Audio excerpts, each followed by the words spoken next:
my wonderful viewers, and welcome to another episode of Betty Adams Overanalyzes. Today we're going to take a spoiler-free look at Kaiju number 8, chapter 64. This is an excellent chapter, a chapter of culmination and, of course, feelings. But, as usual, there will be no spoilers in this section. We will be discussing the chapter as a whole. But in case you don't want to listen to a chapter discussion yet because you haven't read it, I'll give you a chance to click away and go check out my books. Humans Are Weird, I Have the Data, or Humans Are Weird, We Took a Vote. The links are below the video, available at Amazon, Barnes & Noble, pretty much anywhere they sell books. So, Kaiju number 8. Alright, what we have here is the culmination of what we saw coming from way, way back 30 chapters ago. This is the culmination of Reno and Haru's training arc. They have been set the impossible task by their superiors of mastering weapon number 6. And of course, now in this chapter, there aren't that many plot surprises, which again is not surprising. This is Matsumoto giving us an excellently done Shonen Jump battle manga. There are very few true surprises in the plot. Ultimately, we all know where this is going. Now, at the end of the last chapter, we weren't sure whether or not the Kaiju was 100% dead with that final shot that Reno had given us, and this does get answered. But whether that had been answered, yes, the Kaiju is dead, or no, the Kaiju isn't dead, wouldn't have been critical to the main plot. In this case, the Mole Kaiju is just, the challenge that represents the internal battle that Reno has going on. And so we get to see the culmination of that. We get to see more of Reno and Haru's newly strengthened relationship. And we get some more just signature Matsumoto. Matsumoto has his own ways of playing off the classic shonen emotive beats, and we get to see that with Captain Ogata of the 4th Division. Now, there is something that's very, very interesting in this chapter.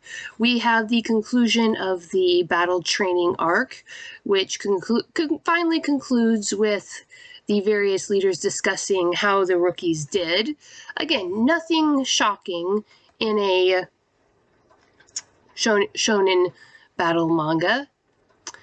But there's an offhand comment by one of the superiors discussing the fact that, well, things are just a little suspicious. Now, this character, being in the story and caught up in the moment, is blinded to the true suspicious nature of this, but we do know that there are other more suspicious characters surrounding them. You have the newly minted Director General, Old Baldy, and he seems to be a very cautious, suspicious guy in of itself.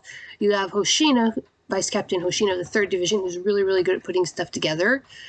But in the final pages, you have a phrase, so here's going to be a mild spoiler, where Captain Ogata thinks to himself, when thinking about this whole thing with Reno and Haru and how they're coming up and their skills, and he says the whole thing's just too convenient.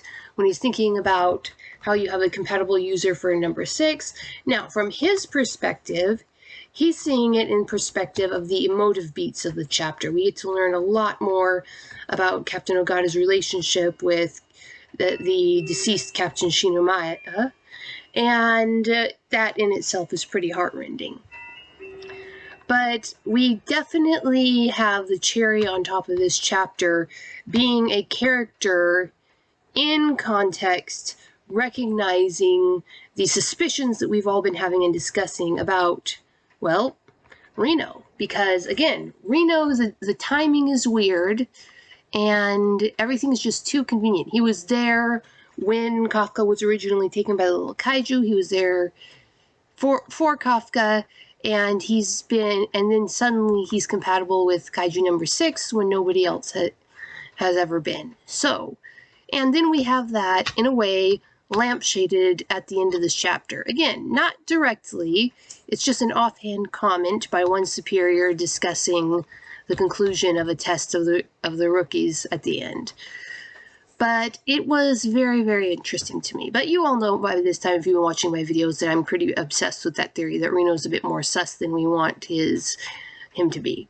Anyway, those are my thoughts on the chapter. What did you think of this culmination of the Reno Howard training arc? Now the question is, are we going to get a training arc for the other two rookies? I think we are, but are we going to jump right into it, or are we going to go back to see what Kafka and Kikoru are doing with the first division? So I believe that the other two rookies are with the second division, with the captain who replaced Captain Shinomiya, if I remember correctly from the funeral chapter. And if you hear that, that's my tea water boiling. So I'll leave you with that question. Are we going back to Kafka and Kikoru, or will we be going to see the other two rookies in the second division? Hit that like and subscribe button. Leave a comment telling me what you think is going to happen. And peace out, my wonderful viewers.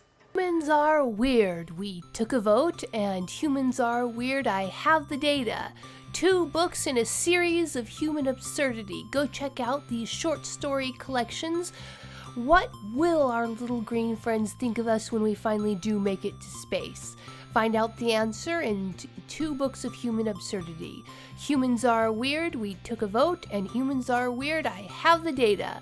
Available on Amazon, Barnes & Noble, Kobo, and Google Play.